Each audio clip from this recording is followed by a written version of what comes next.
Welcome back, my friends, to Walking with Jesus for May 23rd. Be a prayer warrior. I love it. Let's look at Ephesians 6:18. Ephesians 6:18 says, "And pray in the Spirit on all occasions with all kinds of prayers and requests. With this in mind, be alert and always keep on praying for all the saints." Be a prayer warrior.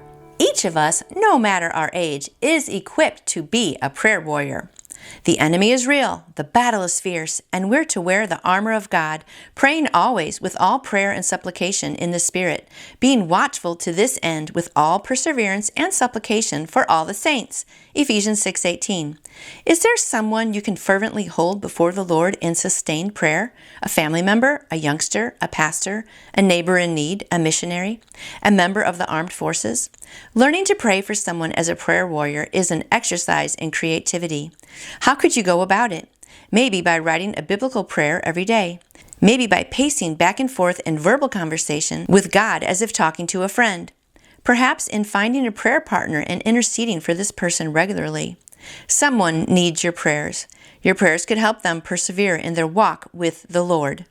Love that one. I love to pray. I'm a big prayer warrior. I hope you are too. And if you're not, it's okay. You can learn to. Prayer is simply talking to God. And we don't have to use fancy words. Like when I'm talking to my kids, I don't say, "Oh, Rebecca, you're so wonderful, Rebecca. I just want to be with you, Rebecca." That's not like what we just need to keep. Some people say God all the time. It's like, "Dear God, I have a problem today." That's as simple as how you can start your prayers. Just talking to Him, telling Him what's on your heart, and then taking time to listen to hear Him talk back. Because prayer is a two-way conversation. It really is.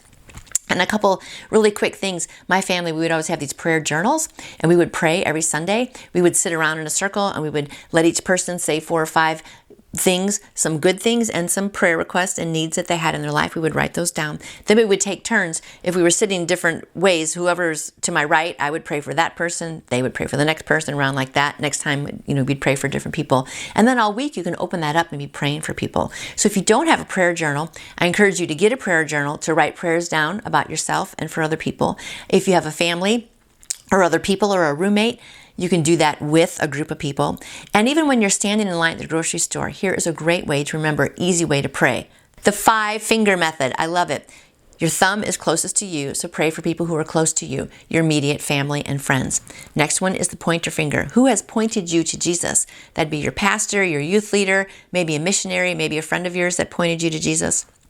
The next finger is the tallest. That reminds us to pray for people in authority. So the president, vice president in your state, your governors, local leaders, also people like policemen and firemen who have authority over us. We need to be praying for them too. Your next finger is the weakest finger. So you should pray for those who are weak and poor or sick or need lots of help. Last is your pinky. We want to think of ourselves last, but you do want to think of yourself, but just last. So that's an easy way. Like when you're driving, you can just be looking at your hand and be like, okay, I'm going to pray for my family, then those who pointed me to Jesus, people in authority, people who are sick or weak, and myself.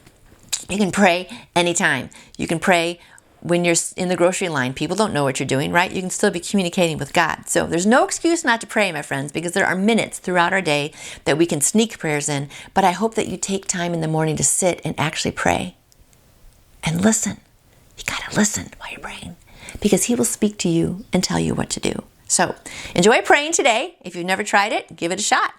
And I will be praying for you. And I hope we all pray for the world to come to know Jesus in a more personal way. That's a great thing we can all pray for. So have a great day praying, my friend. And I will see you back here tomorrow.